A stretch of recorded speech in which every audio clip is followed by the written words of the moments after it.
Bienvenida. Gracias, Ana. Bueno, sean todos bienvenidos, sean buenos días en compartir realmente este espacio. Quiero iniciar dándole las gracias a Linin, precisamente por apoyarnos en este espacio y a pesar de la crisis que estamos viviendo, a pesar de este distanciamiento físico, hemos podido desarrollar este tipo de eventos de manera virtual y podernos reencontrar y ver caras que teníamos tiempo que no compartíamos en este espacio. Igualmente, quiero dar las gracias a esta plataforma de Costa precisamente por hacer posible este espacio.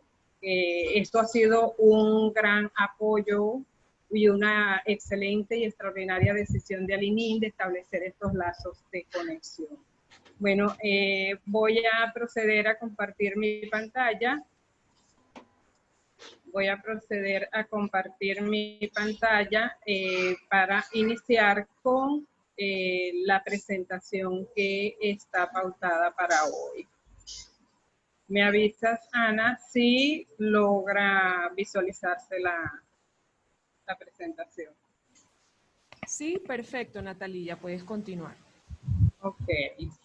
Bueno, quise en esta oportunidad, estábamos en el proceso de discusión sobre qué íbamos a versar nuestra conferencia hoy. Realmente yo voy a compartir un espacio que genera en este espacio voy a compartir un tema que genera mucho debate en la ciencia, ante las posturas, digámosle, de tipo radical que ha existido en cuanto a la posibilidad de la complementariedad dentro del quehacer científico a partir de las racionalidades con las que nosotros contamos. De allí que denominé esta conferencia Racionalidad y Complementariedad en el quehacer científico, específicamente tomando en consideración esos dos aspectos fundamentales. Para iniciar, quiero retomar una breve introducción primeramente para poder llegar a lo que nos refiere con racionalidad. Específicamente, partir del concepto de paradigma. Un paradigma viene a constituir una perspectiva de investigación. Muchos autores, entre ellos Huba y Lincoln, lo definen y lo conciben específicamente como el conjunto de valores, creencias, de técnicas que el investigador emplea dentro de su proceso de investigación y que nos permiten ver y mirar la realidad.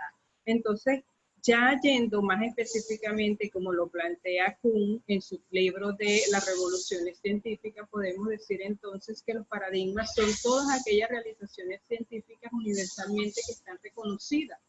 ¿Por quiénes? Por el grupo de investigadores. Y que esas realizaciones científicas vienen a constituir esos modelos que nosotros como investigadores adoptamos, esos valores, esas creencias que nosotros como investigadores asumimos para llevar a cabo ese proceso de investigación. Y esas realizaciones forman parte de ese proceso de racionalidad, bien sea, como lo refería anteriormente la doctora Yamarú, desde el punto de vista cuantitativo, que ese es su fuerte, ¿ok? Desde el punto de vista de ubicándose en el paradigma positivista, o ubicándonos en un paradigma naturalista, fenomenológico, interpretativo, hermenéutico, crítico, donde la tendencia está orientada específicamente a valorar las cualidades del fenómeno. Lo importante es que nosotros debemos tener en cuenta para ir entrando en materia de complementariedad, que estas realizaciones científicas que nosotros hagamos deben estar regidas por la lógica y la razón. Y eso era lo que mostraba la doctora Yamarú en su intervención, específicamente en seguir esa rigurosidad científica a través de un método, a través de unas técnicas, a través de todo un proceso metodológico que garantice la cientificidad y el rigor científico de lo que estamos desarrollando. Desde esta perspectiva, yo me quiero parar específicamente en esta conferencia y quiero iniciar que esa complementariedad va a estar dada específicamente en esa creencia, en esos valores, en esos modelos que nosotros adoptemos. Y traigo a colación precisamente los tres mundos del conocimiento que nos plantea Popper en su teoría. Popper en su teoría nos hace referencia a tres mundos fundamentales que vienen a guiar la construcción del conocimiento. En el primer mundo nosotros nos vemos orientados específicamente por un universo físico, es el mundo objetivo, es el mundo físico de las cosas reales que nosotros tenemos. Pero Popper no descarta y no se centra única y exclusivamente en ese mundo objetivo, sino en un mundo subjetivo que tiene que ver con esas percepciones nuestras como seres humanos y como investigadores y que forman nuestras creencias, nuestros valores y nuestros conocimientos. Y también va más allá, que ya nosotros no somos seres individuales y existe un mundo intersubjetivo, que es el tercer mundo que él denomina. ¿Okay? Un mundo intersubjetivo donde compartimos ya ese conocimiento, esos valores y esas creencias. ¿Qué sucede? Que la ciencia no se puede circunscribir únicamente al mundo objetivo y dejar por de lado el mundo subjetivo ni el mundo intersubjetivo. Y aquí, parándome en esta postura ontológica, es que yo puedo ir visualizando esa posibilidad de llegar a crear a la complementariedad dentro de ese quehacer científico, desde el punto de vista ontológico. ¿Okay? ¿Qué otorga? Hay una relación entre los mundos. El mundo objetivo o el mundo 1 que plantea Popper, en este caso, me hace posible que exista el mundo 2, que yo construya mis creencias, que yo construya ese paradigma o esos modelos paradigmáticos que voy a asumir para abordar mi investigación. El mundo 2 hace posible que a través de esas percepciones yo pueda regular el mundo 1, que es el mundo objetivo. En el caso del mundo 2, ¿qué relación tiene con el mundo 3? Bueno, que produce ese mundo subjetivo hace que se desarrolle el mundo intersubjetivo, que a partir de la complementariedad de las percepciones podamos construir y crear ese mundo compartido, que es el que tenemos, por ejemplo, en la comunidad científica. Pero a su vez, el mundo 3 ayuda a este proceso de formación, de consolidación de ese mundo subjetivo. Y el mundo 3 describe y percibe y predice a ese mundo 1, y el mundo 1 viene a constituir el referente. Entonces, Popper no los ve por separado, por lo tanto, la ciencia tiene que estar orientada específicamente a atender esos mundos. A partir de ese proceso de, digámosle, de los tres mundos, surge una racionalidad que nosotros hemos clasificado de cuantitativa y cualitativa. Y donde vamos a ver, no me voy a detener a cada uno de ellos porque ya nosotros como investigadores conocemos cuáles las diferencias epistémicas que existen entre un enfoque y otro, pero podemos ver que son dos enfoques epistemológicamente antagónicos. Pero ¿qué sucede? Que hay una realidad, hay tres mundos que se comparten, hay tres mundos que deben interactuar y que hay una cierta interdependencia entre ellas. Entonces tenemos desde el punto de vista epistemológico hay una relación antagónica, pero desde el punto de vista ontológico hay una relación de interdependencia y de complementariedad para llevarse a cabo. Desde ese punto de vista, entonces podemos hablar que esta racionalidad científica va a estar condicionada por esos tres mundos. El mundo objetivo, que es el mundo, digamos, el mundo de los objetos o de los fenómenos físicos, el mundo subjetivo, que tiene que ver con mis percepciones, y el mundo intersubjetivo, que es el mundo construido por un colectivo, el mundo que hemos forjado todos, los conocimientos, las teorías que ya hemos desarrollado. Y esos tres mundos deben ser vistos por estas dos racionalidades, cuantitativa y cualitativa. Pero lo que se plantea es que hoy en día, y lo podemos observar ante lo que estamos viviendo, miren, ante la complejidad que nosotros estamos viviendo, ya el mundo no es determinado, ya el mundo es indeterminado, es incierto, es caótico, es complejo. Entonces, por allí van los procesos de lograr esa complementariedad dentro de la investigación científica que les quiero referir, que les quiero hacer llegar hoy. ¿De dónde parto? Desde una reflexión filosófica, y esta la tomo de mi apreciada y queridísima doctora Lesbia Payar. Ella fue mi tutora en Venezuela, excelente, y sé que muchos de los que están compartiendo este espacio han pasado por sus manos y dan fe de esta afirmación que estoy haciendo, donde ella, en una de sus reflexiones, digamos en clase, cuando estábamos filosofando, ella nos planteó en ese momento que el discutir lo simple y lo complejo, ubiquémonos en lo objetivo y en ese mundo complejo entramado que se deriva del mundo 2 y del mundo 3 de Popper, es una discusión que ha estado en disputa desde los presocráticos, pero porque se han planteado dos vías. La vía de Parménides, que nos plantea lo simple, que nos plantea que ese ser es único, es inmutable, es indivisible, es decir, es simple, pero Heráclito nos plantea que ese ser es cambiante, que ese ser, en ese ser ocurren los procesos de transformación, y es lo que hoy en día estamos viendo. ¿Qué sucede? Que la ciencia se guió, en este caso, por Parménides, ¿okay? A través de Sócrates, Platón y Aristóteles, como muy bien lo retrató la doctora Yamarú en su intervención pasada. Allí nace, de allí son las bases y las raíces, digamos, del paradigma positivista. Pero Heráclito también nos plantea una vía, que es el del constante cambio y de constante transformación. Y nosotros no podemos decir que nuestra realidad hoy en día es simple, y la estamos viviendo y lo estamos padeciendo. Este encierro, esta cuarentena y lo que estamos viviendo fue lo que me llevó, en este caso, a voltear la mirada hacia allá y buscar desde el punto de vista de qué manera podemos nosotros combinar lo simple y lo complejo. Y me voy específicamente a Bohr. Desde 1958 plantea el principio de complementariedad, y hace referencia específicamente que las explicaciones de los fenómenos físicos no pueden realizarse en el mismo tiempo. Se complementan lo simple y lo complejo. En este caso, Stratton también nos hace referencia del principio de complementariedad y la necesidad de forjar y de trabajar esas visiones complementarias, porque lo antagónico también tiene sus conexiones. Martínez también nos refiere que la realidad no puede agotarse desde una sola perspectiva, y que para eso existen diferentes enfoques mediante los cuales nosotros podemos llegar a desarrollar y construir conocimiento válido, conocimiento científico. Y esas posturas nos llevan entonces a una nueva ciencia que nosotros como investigadores tenemos que estar atentos también a esa realidad ontológica que estamos viviendo. Por otra parte, pues, quiero destacar a Morán cuando nos hace referencia específicamente a la necesidad de superar el conocimiento simple, ¿okay? Que hay esa necesidad de nosotros aprender la complejidad, integrando esas formas y esos enfoques, atendiendo precisamente a la complejidad de la realidad. Y esa realidad no es más que la ontología, cómo se comporta esa ontología. Por otro lado, podemos ver a unos defensores de los enfoques complementarios. Estos son pioneros y defensores de los enfoques complementarios.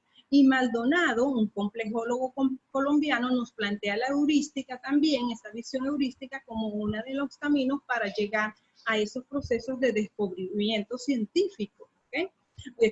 Y que precisamente esa heurística nos va a permitir elaborar y construir un proceso guiado por la lógica para descubrir e investigar.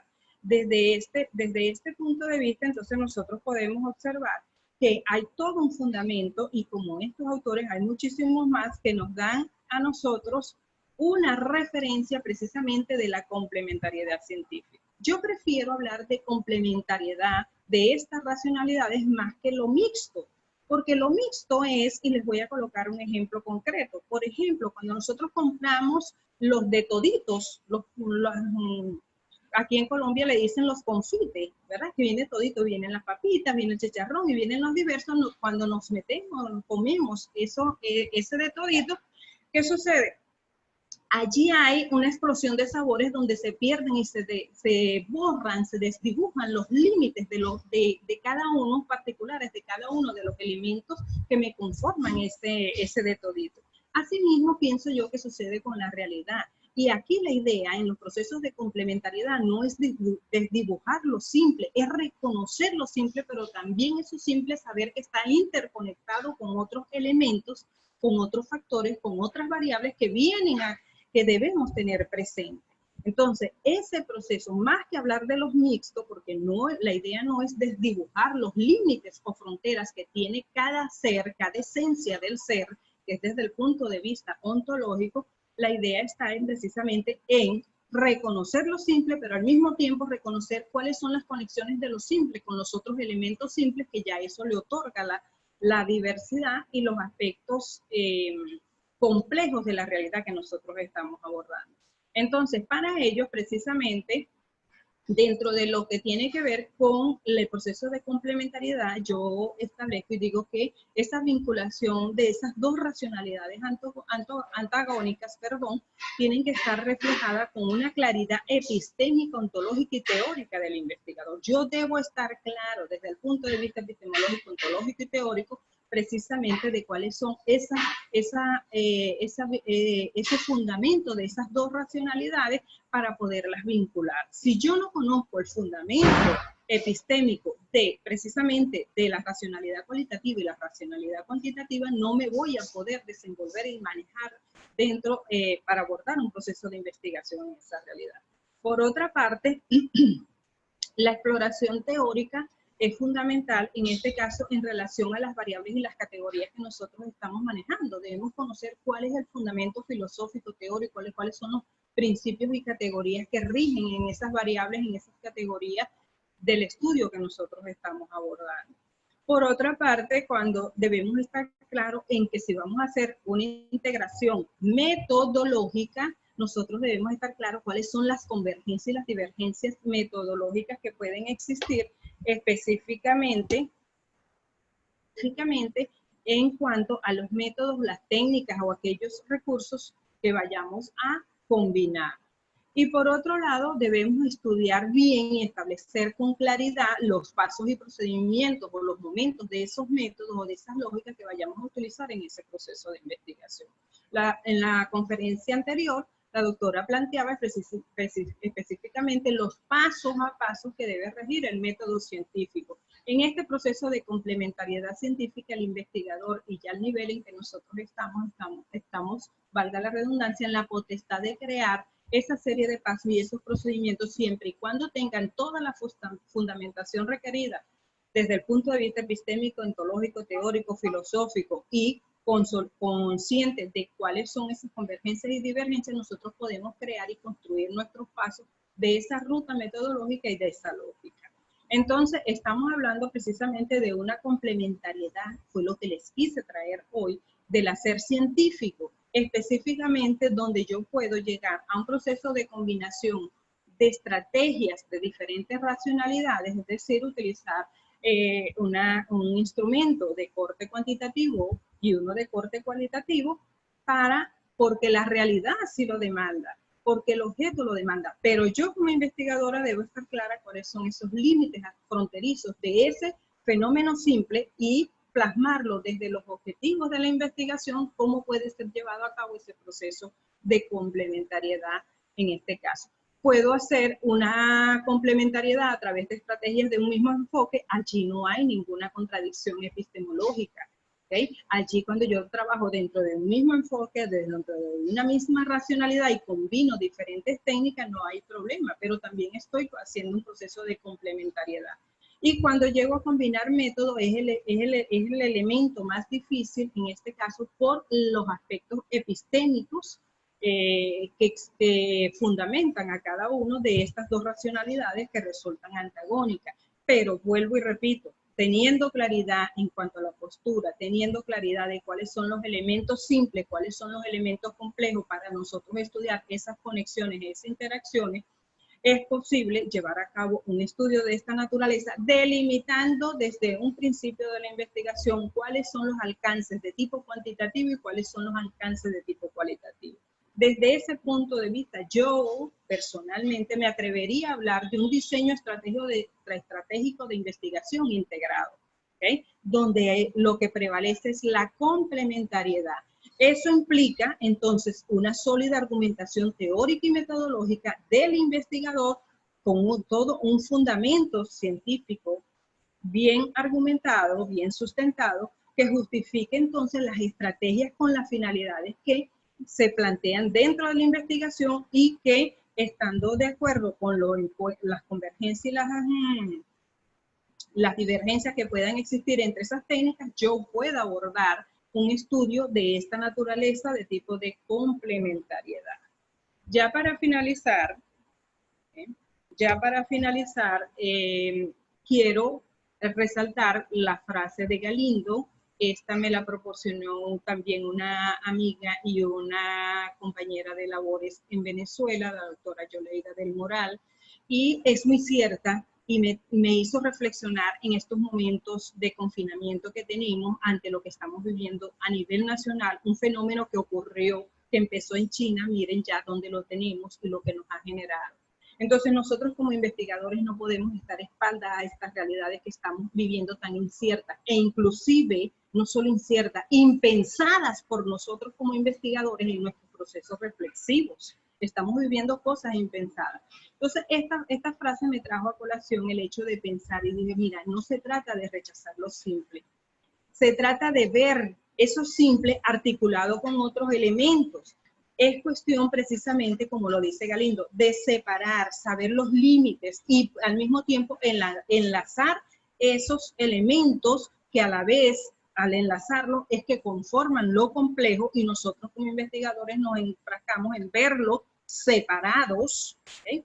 Se trata pues de comprender un pensamiento que separa y que reduce, junto con un pensamiento que distingue y que enlaza. Realmente esa es la invitación a la cual yo les hago a empezar a repensar los procesos de investigación que estamos llevando a cabo de acuerdo a la realidad ontológica que tenemos y buscarles todos sus fundamentos para ir a la par, porque nosotros somos los encargados de hacer ciencia. Realmente, gracias por su atención y bueno, mis contactos y mis direcciones se las voy a colocar vía ahorita por el chat. Muchísimas gracias. Muchísimas gracias, doctora Natalía. Excelente participación.